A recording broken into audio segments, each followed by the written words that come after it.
Welcome back to Learn with Chris. I'm Chris.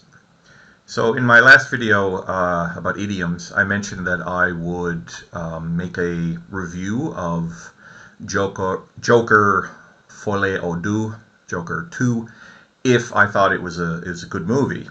Unfortunately, it was not a good movie. It was actually a very horrible, very bad movie, and I still want to talk about it because it's like I think that most movies in the last 20 years, probably 95% of them have been just like okay, not good, not bad, but just eh, you know maybe okay just to spend an hour at the cinema, have some popcorn.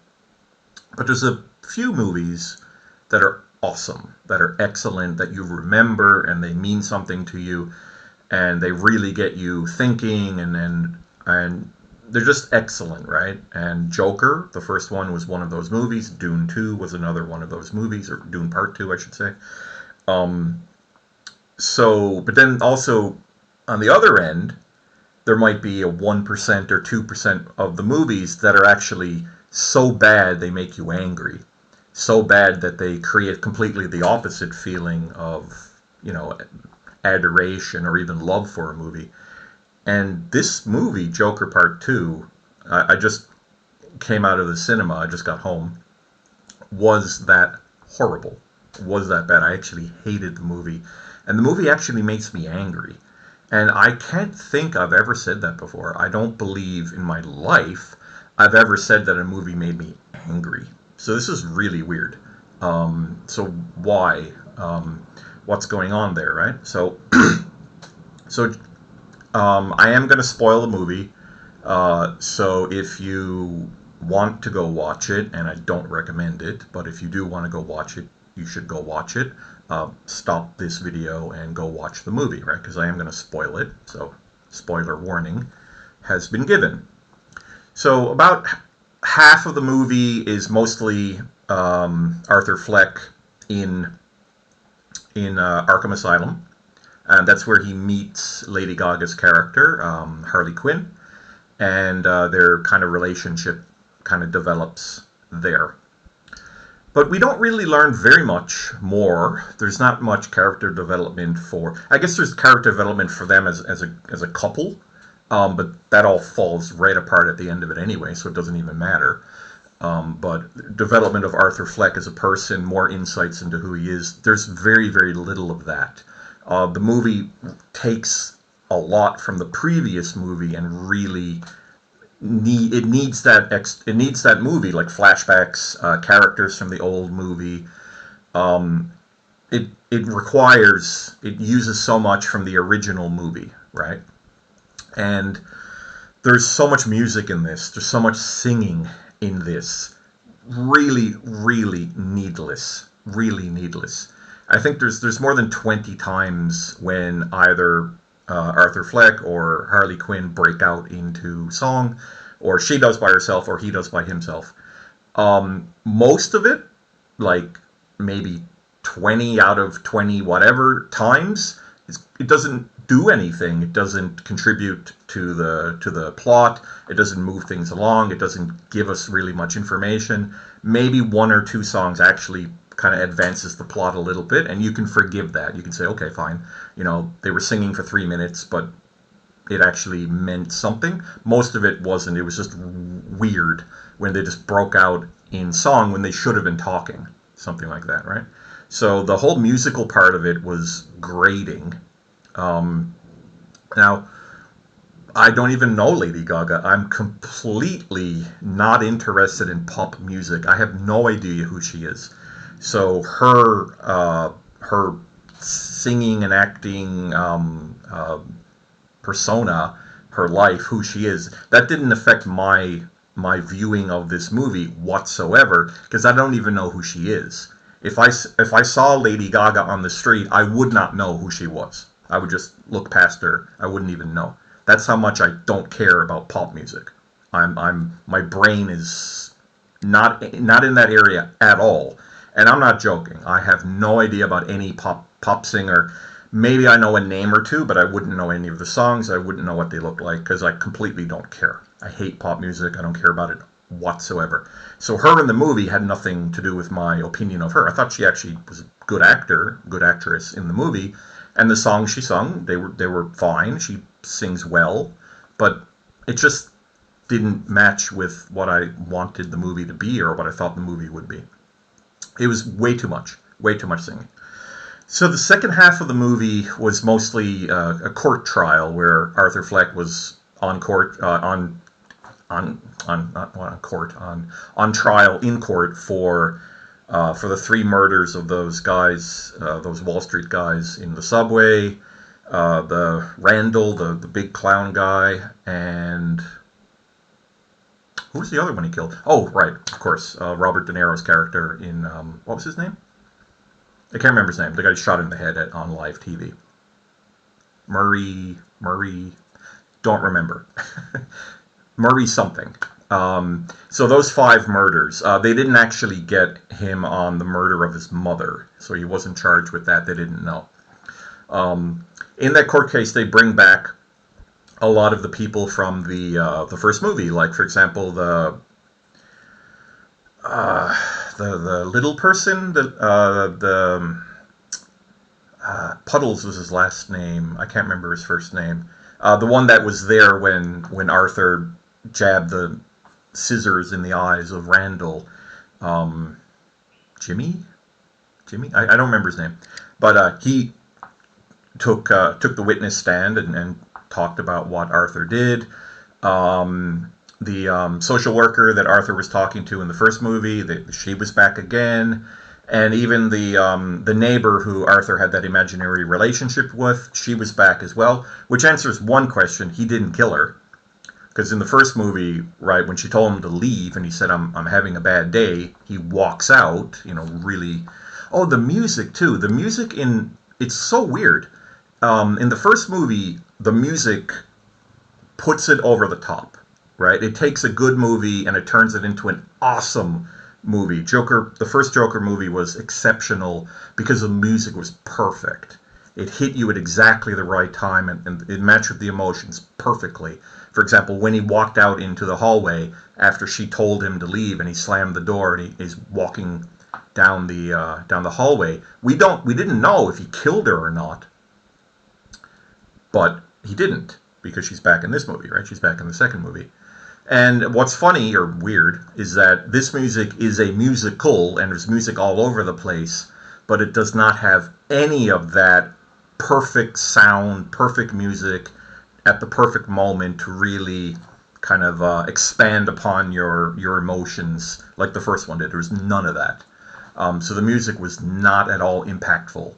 And it was actually the opposite. It was too much music, and it wasn't done correctly or in the right way or in the right anything. So I'm watching this movie. First half of it was really not much going on. It was kind of boring. Too much singing, and then they move into the court case. Again, not too much going on. Still kind of boring. And we're getting to the end of it. I know that, it's like, oh, it's been 2 hours. This movie's going to end soon. Like, what? Where's this kind of like awesome ending, this redemptive ending for this crappy movie? That's what you're expecting, right? And they tricked you. They teased you, again, spoiler, with the explosion. So after the jury reads the verdict, guilty, guilty on all charges, basically, Arthur starts laughing. He goes into his laughing phase, uncontrollable laughter, and the bailiffs are trying to pull him out. That's when a bomb explodes behind, and he escapes. Right, so you think, all right, great, he's escaped. He's going to meet up with Harley Quinn, and they're going to, go off and do some life of crime and something like that. So and this is like the last 20 minutes of the movie. So they're teasing this really cool redemptiveness to the movie because it was kind of boring, kind of pointless. Not very much was developed at all, except for the relationship between them, but I'll talk about that. And he escapes, and he goes back to his old apartment because Harley Quinn had rented a building, a room in that apartment to be close to him. So let me talk a little bit about Harley Quinn's character here. She's a stalker. She's stalking Joker, not Arthur Fleck, and because this movie is not about Joker, even though it's called Joker, it's about Arthur Fleck. And that's the disappointment of the movie, right? So we had this the character growth from the original movie, from, you know, beat down clown, horrible mother, horrible life, as he goes through his insanity, and he comes out as the Joker, like he devolves into this fantasy world of the Joker. That was the whole character arc of the first movie. They reverse it here and they go back. At the end of this movie, we don't have Joker, we have Arthur Fleck. We have this loser, this pathetic loser at the end of the movie. So it's like, what the fuck were you thinking when you came up with this idea? It just erases the whole first movie. It makes the entire thing pointless. It makes as a two movie thing, it makes it completely pointless. So before when he gave his so Arthur Fleck, in the middle of the trial, he fires his lawyer and he takes over his own defense. And in his closing statements, he basically just gives up the persona of Joker, and he says it was all fantasy, it was all a lie, I'm Arthur Fleck, I'm not Joker. And he loses all of his fans, right, including Harley Quinn, right, because she wasn't attracted to Arthur Fleck, she was attracted to Joker. She was attracted to the fantasy of who he was. That's what she was in love with, and that was the fantasy connection, right? Not the real person. She didn't care about the real person. And once he escaped and came to find her, she basically told him that. She said, I'm trying to remember exactly what she said, but it's something like, we only had the fantasy and you gave up on it. And then she's like, bye-bye, I'm out of your life. So she dumped him, right? So he's back to being a loser again. He lost the girl. He got the girl and he lost her. He lost her because he gave up on the fantasy. He just returned to being a loser, psycho Arthur Fleck. Then he's arrested, or the police basically catch him. He's back in jail again. And the movie ends, last spoiler, so again, last opportunity to leave.